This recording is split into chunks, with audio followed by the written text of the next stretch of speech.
bitari ibya Yesu, ariko nituba muri Yesu turakora ibya Yesu. Ni itegeko, niko biri bugende.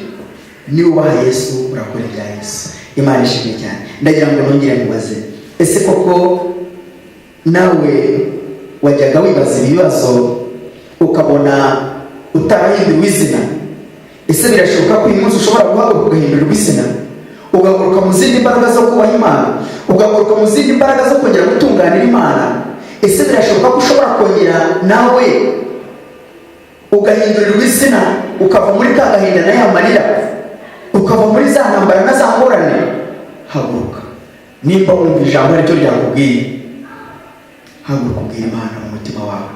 Haguruka ubwira Imana ati, Imana, ndumva nanjye nkeneye kongera guhindurirwa izina, ndumva nkeneye guhindurirwa izina kugira ngo nanjye ngaragare umugaragu wawe uvuga ibyawe. Amena.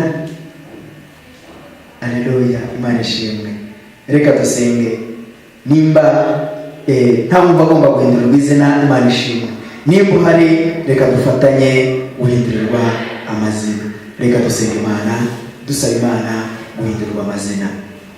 Nyagasani Imana yacu, Imana ishobora byose, ndagushimiye cyane kubw'urukundo rwawe n'imbabazi zawe. Ngushimiye kubw'ijambo ryawe, kandi ngushimiye ibibaye, ngushimiye n'ibikozwe. Unyemerere rero uyobora imitima yose, kandi ukomeze kuturwanirira no kutwitaho kubw'ijambo ryawe n'urukundo rwawe. Ngushimiye ibyo ukoze kandi muragisha ibiri imbere kubw'ubuntu bwawe n'iteka byose Yesu. Amen. Amena. Imana ishimwe cyane. Ndanezerewe cyane kandi Imana